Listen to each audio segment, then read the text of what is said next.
Olá, bem-vindo à nossa apresentação sobre a obra de Lima Barreto, O Triste Fim de Policarpo Quaresma. Nessa apresentação daremos um breve contexto do autor, falaremos das características da obra, dando um breve resumo também do e explicitando os personagens, o tempo, o espaço e o narrador desse romance. A gente também vai dar uma análise geral do livro. Somos do terceiro ano do ensino médio, técnico integrado em eletrônica do Instituto Federal do Campus São João da Boa Vista, e os integrantes são a Carol Moreira, a Heloísa, o Rafael e eu, Daniel. Somos da turma 309 do terceiro ano. Para iniciarmos, como já havia dito, falaremos do autor da obra.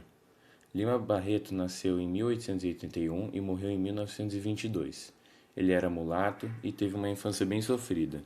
Ele ficou órfão de mãe aos 6 anos e seu pai era doente mental. O Lima Barreto também era alcoólatra e não tinha muita estabilidade financeira. Quando o pai dele adoeceu, ele precisou se afastar da faculdade, que era a Escola Politécnica do Rio de Janeiro, que ele cursava, para trabalhar na Secretaria da Guerra. E suas experiências com o jornalismo eram dos tempos de estudante, até que continuaram até se tornar sua paixão e sua profissão. Em 1907, ele publicou seu primeiro romance, chamado Recordações do Escrivão Isaías Caminha, em que tinha como tema o racismo do qual ele sempre se sentiu vítima. Em 1911, ele publicou seu romance mais famoso em folhetim, O Triste Fim de Policarpo Quaresma, que vamos apresentar nos slides seguintes. Em 1914, foi internado em um hospício e depois em 1918 também, por invalidez da Secretaria da Guerra. Ele morreu de um colapso cardíaco no Rio de Janeiro, e isso foi alguns meses depois da Semana da Arte Moderna, que, caso vocês não saibam, foi um marco inicial do modernismo brasileiro. Vamos falar um pouco do enredo agora. Primeiramente, ocorre uma apresentação dos personagens, inclusive do Major, do Policarpo Quaresma, e apresentação do espaço e do seu tempo narrativo. A história começa no Rio de Janeiro, no final do século XIX. E no começo, Policarpo Quaresma é visto carregando um violão pelas ruas. E todos fofocam o julgando, pois o violão era um instrumento muito tocado pelas classes mais baixas da população. Todos o viam com preconceito, né? E seu professor, o Ricardo Coração dos Outros, muitas vezes ele vai à casa do Major para dar algumas aulas de violão. Nesse mesmo momento, o Major ele é introduzido como um forte nacionalista e a narrativa informa que ele tem diversos livros e alguns documentos que retratam tudo do Brasil, como a sua geografia, vegetação, a política, a história, os povos indígenas e os nativos, e também suas línguas.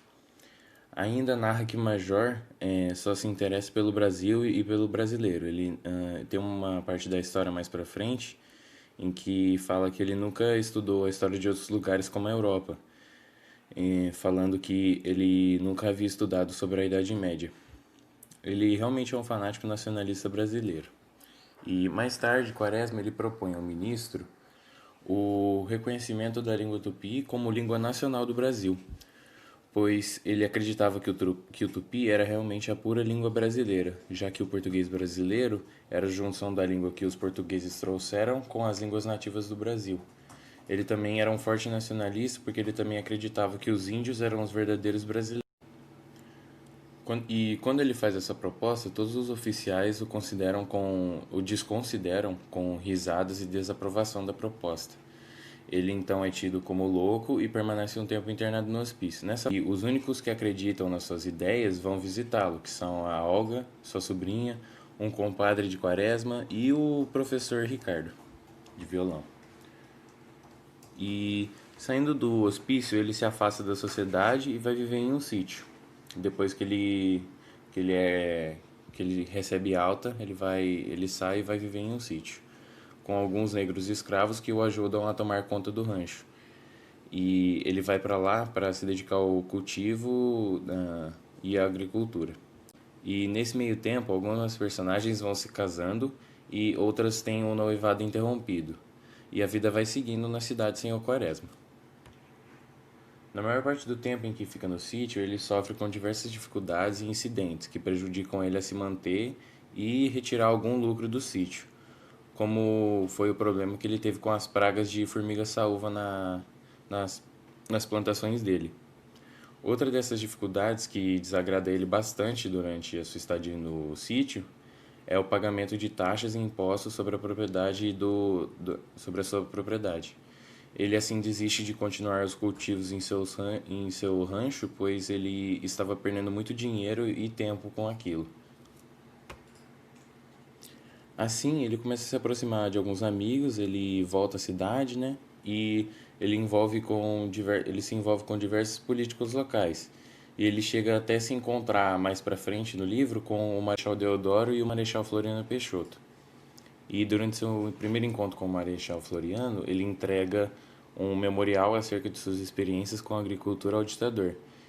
E ele propõe basicamente nesse memorial que a reforma, ele é como se fosse uma reforma agrária que diminuísse um pouco as taxas sobre as propriedades rurais, pois ele se lembrava das dificuldades que ele passava com o seu sítio. E o ditador ele parece não gostar muito da proposta. Ele despreza e desconsidera bastante o major. Mas ele não faz nada demais, ele só, tipo, ele finge que está interessado, mas mesmo assim desconsidera. E o major acaba acreditando nele. E durante a revolta da Armada, o major ele vai ao Rio de Janeiro com o intuito de apoiar o governo do Marechal, na batalha em que ele estava sendo enfrentado pela marinha do país. E até o Ricardo Coração dos Outros ele acaba sendo convocado para lutar na revolta. E em um seguinte encontro com o Marechal, que aconteceu durante a revolta, o Quaresma insiste no seu memorial e ele pergunta se o Marechal havia lido e se havia considerado. E o Marechal dizia que tinha lido de uma forma bem seca. E aí Quaresma começa a falar sobre o seu memorial, começa a se entusiasmar quanto mais ele falava sobre ele e como o Marechal podia fazer mudanças, e como elas iam melhorar o país. Claro que, como um ditador comum, o Peixoto acaba se aborrecendo com a conversa e trata o major com desrespeito e muita grosseria. Mas apenas acontece isso. E a revolta acaba e Policarpo é preso. Obviamente foi por causa dele ter proposto aquelas reformas agrárias e aquelas mudanças, só que na trama eles não deixam esse motivo explícito, eles deixam isso no ar. A partir disso, o Quaresma ele fica desiludido com a falta de patriotismo do povo e passa a ver na figura do presidente um totalitário e cruel ditador. Então, o Ricardo até tenta salvar o major a todo custo da prisão. Mesmo os amigos de mais alta patente, como o general Bernazzi e o coronel Bustamante, eles não fazem nada para não ficarem como mal visto pela sociedade. Até a Olga, sua sobrinha, tenta libertá-lo, mas ao ouvir que ele seria tratado como bandido ou traidor, ela reflete que é melhor deixá-lo morrer com seu orgulho como um herói. Então, Quaresma acaba sendo condenado a fuzilamento e é assim que acaba a nossa história.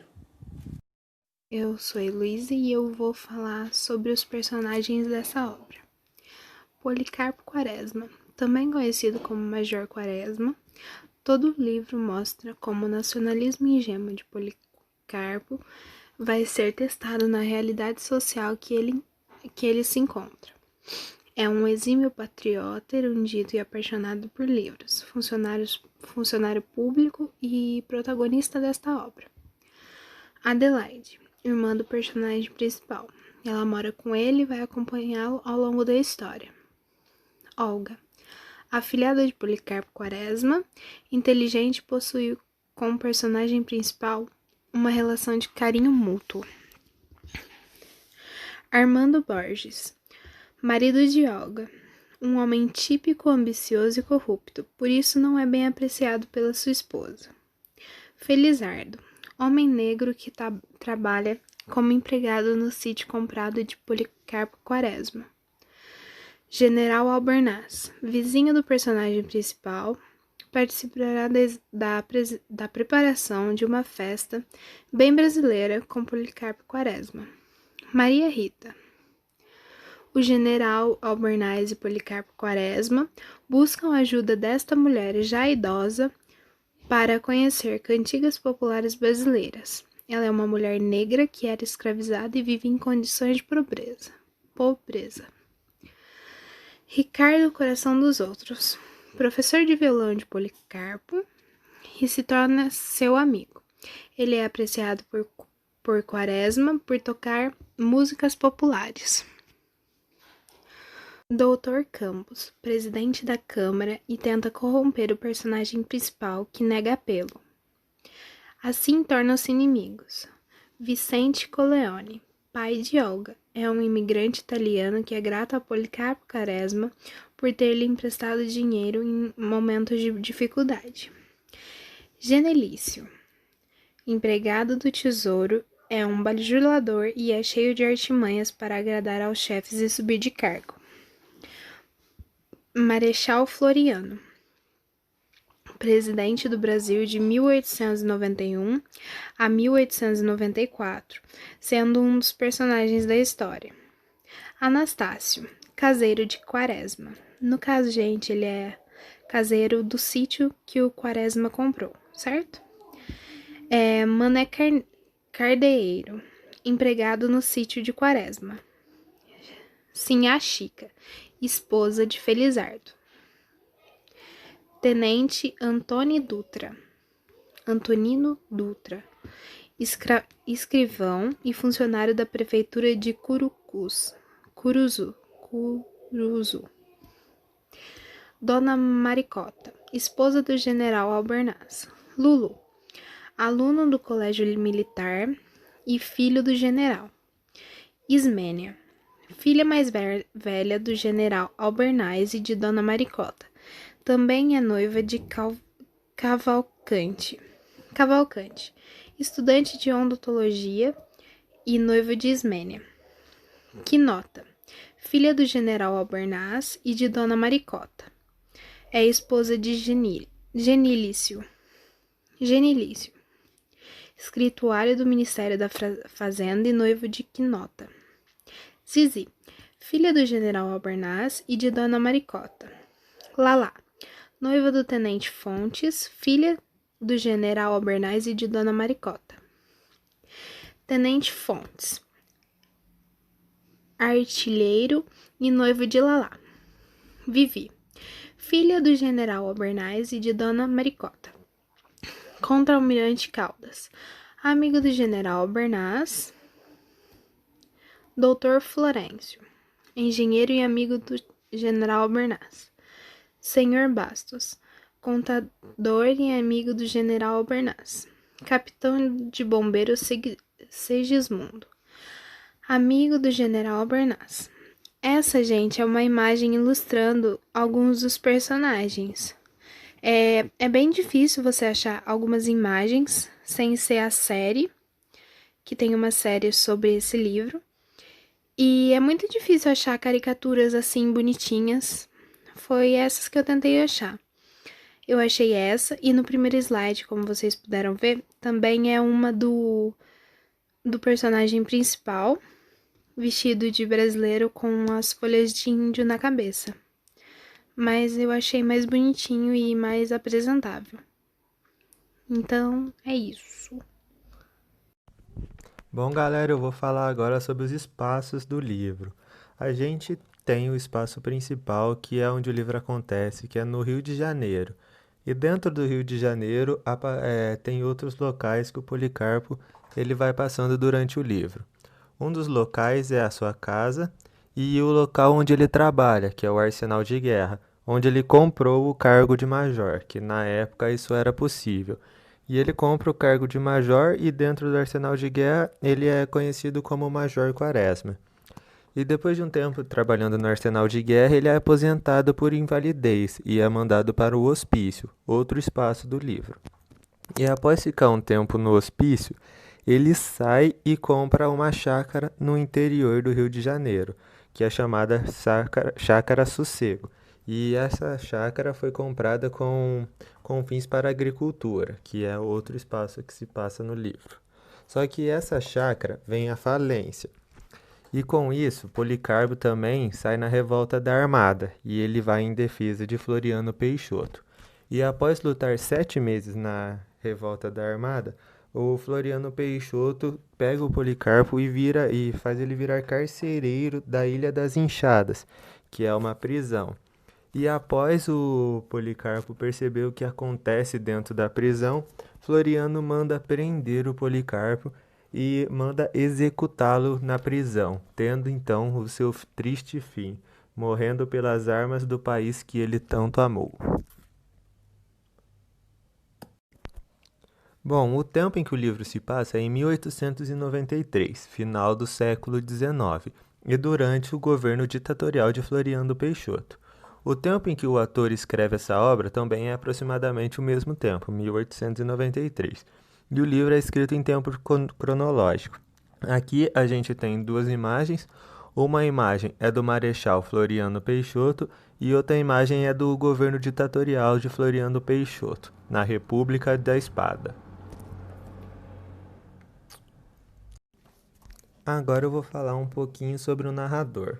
Ele é narrado num gênero de romance no estilo do pré-modernismo e é um narrador onisciente, ou seja, ele consegue observar o que todos os personagens estão passando. E é uma história narrada em terceira pessoa, onde o narrador ele não vai julgar os fatos, deixando assim livre para que o leitor possa se posicionar na obra. E esse narrador também passa pelo papel de leitor da sua própria história, apenas narrando e esperando que os fatos aconteçam no decorrer da história.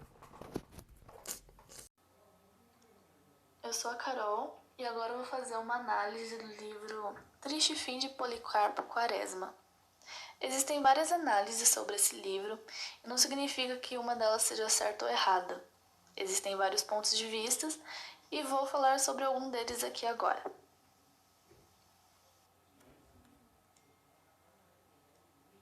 Bom, vamos lá. Quem lê o livro sabe que ele é tristemente irônico, como eu vou explicar aqui mais pra frente. Mas além de tristemente irônico, ele mostra a situação do país naquela época. Era uma época ainda de escravidão e o pessoal ainda estava evoluindo para o que somos hoje. Então a gente conclui que o país ele não tinha condições de atender às propostas do Policarpo. E o país não podia atender a proposta de Policarpo por N motivos, mas um deles era de que a sociedade não aceitava, não via com bons olhos a cultura originária do país. Tanto que quando Policarpo foi atrás de aprender violão, ele começou a ser menos respeitado, porque quem tocasse violão na época era visto com maus olhos, era visto como malandro. Policarpo teve sua primeira grande decepção, já que ele descobriu que a maioria das cantigas cantadas em violão eram estrangeiras, eram de fora do país. Então ele foi atrás de outra coisa. Ele foi aprender a língua tupi e aprender os costumes dos nativos. Começa a estudar a língua tupi, ele escreve um testamento nessa língua e sem querer acaba mandando para o ministro. E quando o ministro vê isso, ele fica muito furioso com o Policarpo, muito bravo. E o Policarpo sai de cabeça baixa da sala do ministro. Então ele começa a ser taxado como louco. E além de mostrar que o país não tinha condições de atender às propostas do Policarpo, o livro é uma crítica à burocracia do Brasil, já que quando o Policarpo começou a ser taxado de louco, logo ele é internado no sanatório. E lá, essa vontade de que o país volte às suas tradições originárias só aumenta dentro dele. Mas também mostra que ele teria que se esforçar muito mais do que ele já estava se esforçando para que isso aconteça. Além da crítica à burocracia do Brasil, o livro mostra também que as mulheres não tinham respeito se não fossem casadas. Tanto é que uma das personagens estava se casando apenas para ter respeito, não porque ela queria. Ela estava muito bem sozinha, mas ainda assim apenas para ser bem vista na sociedade. Como eu disse antes, o livro ele tem um desfecho tristemente irônico, já que Policarpo lutou tanto pelo seu país e acabou morrendo pelas armas do mesmo. Policarpo, após ter sido internado no hospício com a ajuda da sua afilhada e do seu professor de violão, ele acabou saindo de lá e sendo aposentado, para que não ficasse de mãos abanando. Após se curar, ele ganha um cargo de carcereiro em uma prisão na Ilha das Enxadas. E uma noite ele recebe a visita de um agente do governo, que decide que vai matar um pessoal lá de dentro da prisão, alguns prisioneiros. E o Policarpo fica revoltado com isso, porque apesar de serem prisioneiros, ainda eram brasileiros.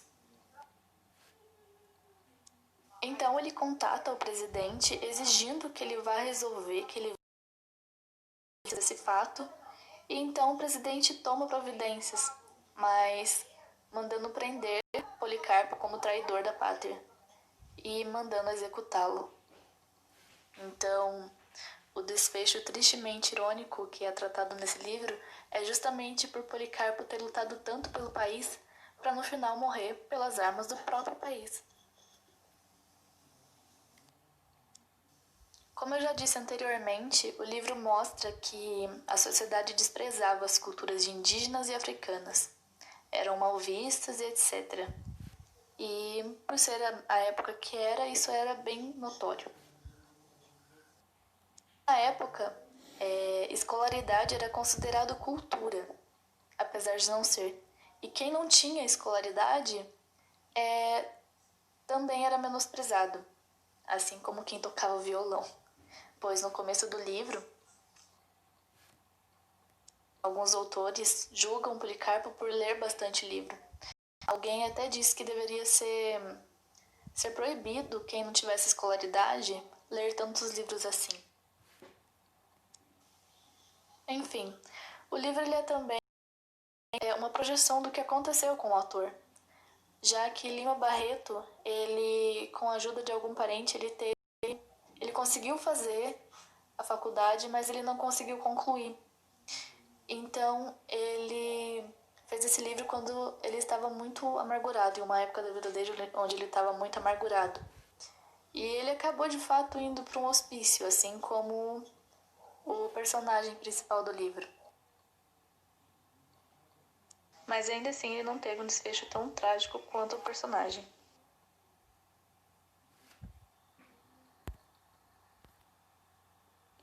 Bom, pessoal, eu espero que vocês tenham gostado e obrigado por terem ouvido até aqui. E essas são as nossas referências.